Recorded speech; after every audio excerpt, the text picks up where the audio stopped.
Okay, so didn't really plan to do this ride, but it's such a nice day. Well, it's very gloomy. It rained the entire day, but it's literally 46, 47 degrees at the moment in the beginning of January, and the rest of the week is going to get a lot colder. So I wanted to finish up the talk that I had before, and also I'm at 77.9 volts, which is basically my resting voltage that I have for the or the storage voltage that I have for the e-bike. So I didn't charge it up because I didn't really anticipate going out in such wet weather.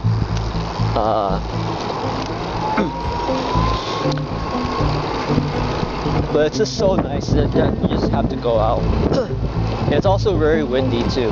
So I'm just going to ride around the trails a little bit and just finish up the discussion that I had regarding the hybrid plans that I had in my other video, which I noticed that I do ramble quite a bit.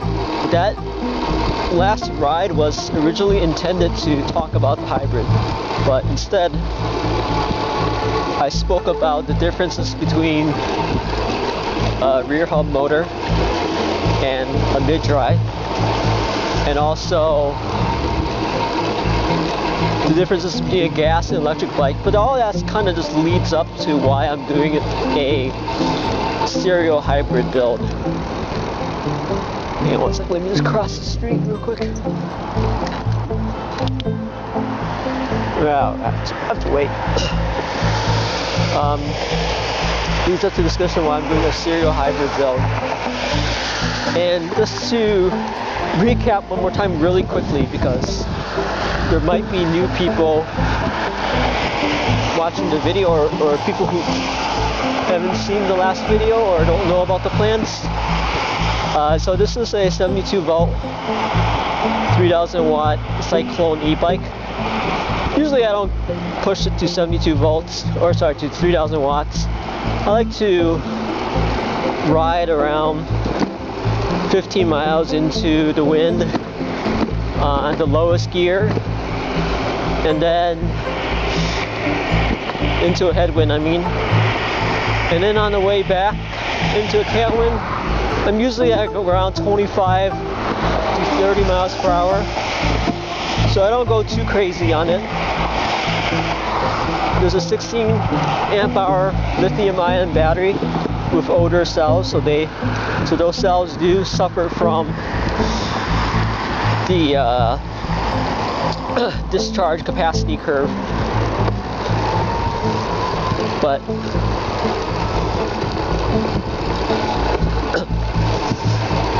so I had the kit for a little bit already, and I think it's proven it's pretty reliable. So now I wanted to do a stereo hybrid, and the plan is to put a 38cc 4-stroke Honda Clone on the back rack, coupled with a 300 or 400 watt motor. So the gas motor, or the 4-stroke, will turn the generator in reverse, and that would generate around, maybe 200 to 300 watts at 24 volts, which would then be fed into a boost controller that boosts that voltage to 84 volts. So that's where I'm a little bit concerned about, because I'm pretty sure, well, there's a couple of technical challenges. The first is aligning the generator and the drive shaft of the gas engine correctly, because if it's not aligned correctly, one of those things are gonna break. Most likely the electric motor will break, or electric generator in this case will break. And I'll show you in this video, in the beginning and then throughout, I'll show you a diagram of what I intend to make. It's a 38cc motor, possibly even a 25cc motor instead of a usually in the gas motorized bike world, they like to use a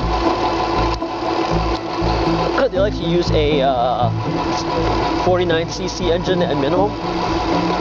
But this is going to be I want it to be low profile, so I didn't want a big box in the back, so that's why I'm not going with like, you know, a retail gas electric generator that you can buy. Though that is an option, but I really don't want to do that because it's gonna be like just a giant box in the back of a bike. And this is a fast bike, so I don't want to go 30-40 miles per hour with a gas generator, a huge gas generator on the back of the, you know, on the rear rack. The handling will just be atrocious, and it will be very conspicuous as well.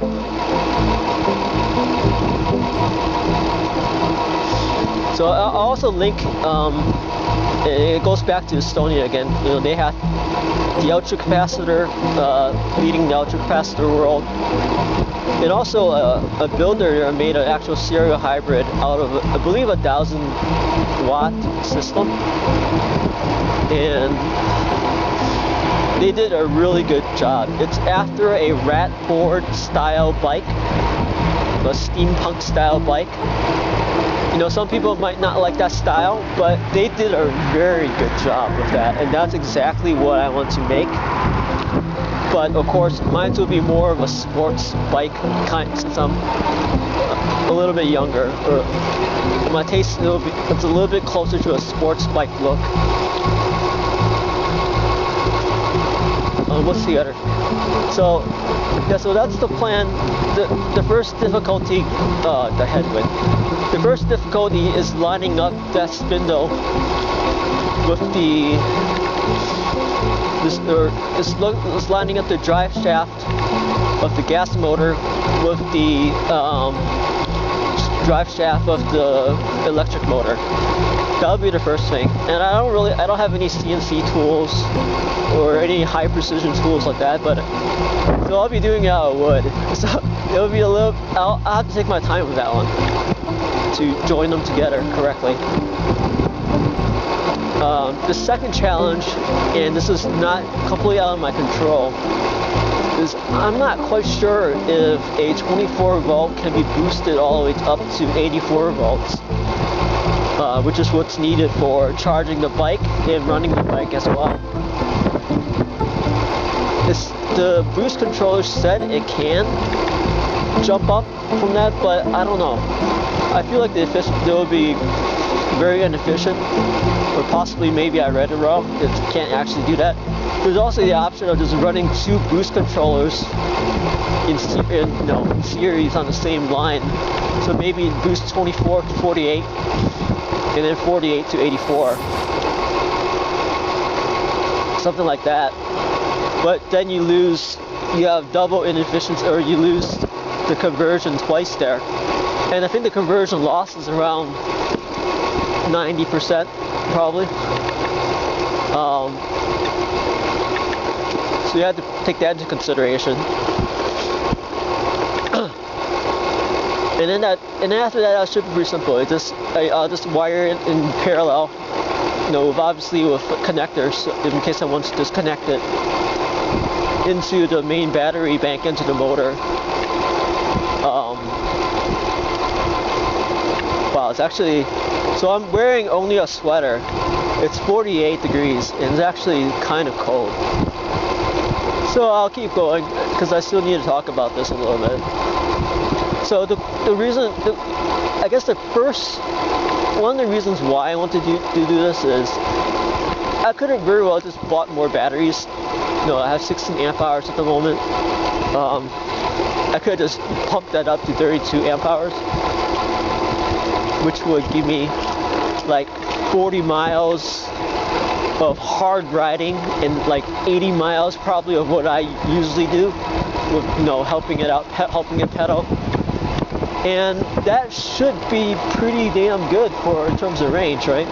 40 miles hard riding, 80 miles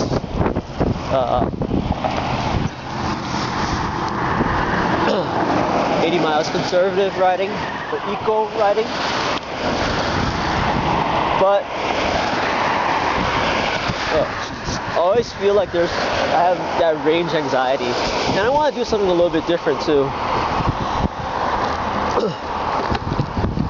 And I want to do something a little bit different than what's been done. And this is not new. I'm not inventing something new. It's been done before. So it's nothing like that.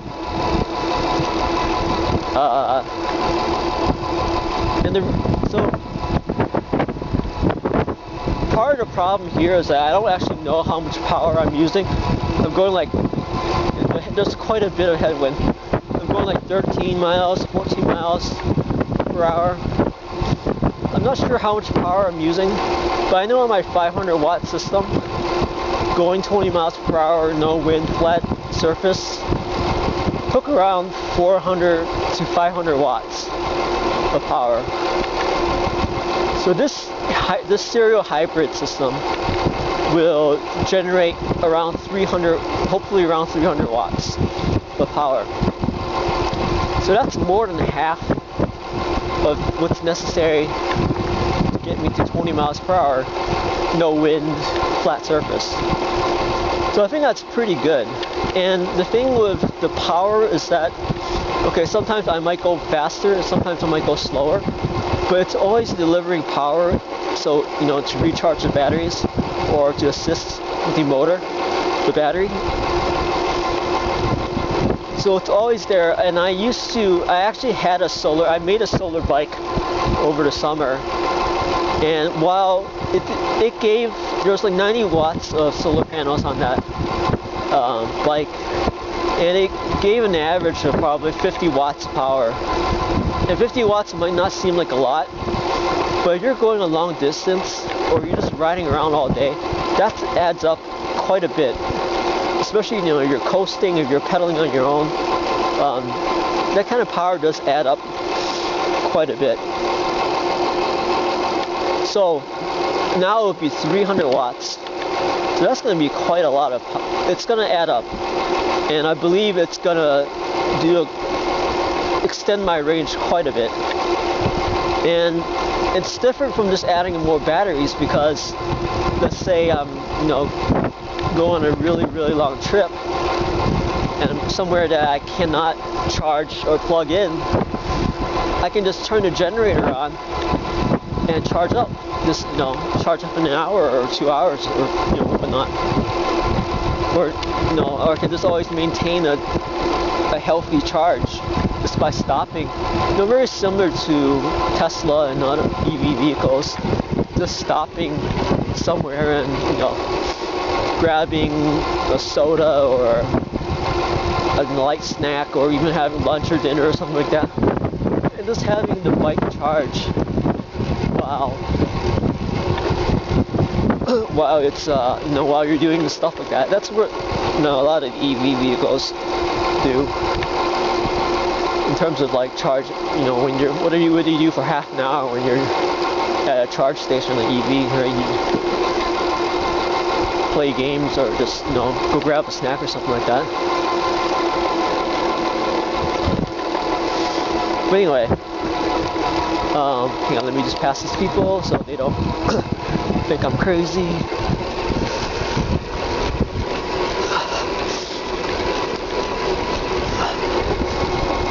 Yeah, so that's kind of the plan. And I think and once I get it going, I'm gonna do some really long runs. When I had this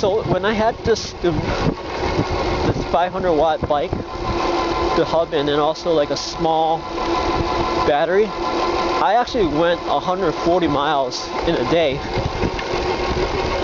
on that. I still like to manually bike, like, you know, obviously not use a electric motor. I still love to bike. And there's a couple long distance attractions here in Wisconsin that are pretty good. One of them is Lake Geneva. It's 40 miles one way, so 80 miles.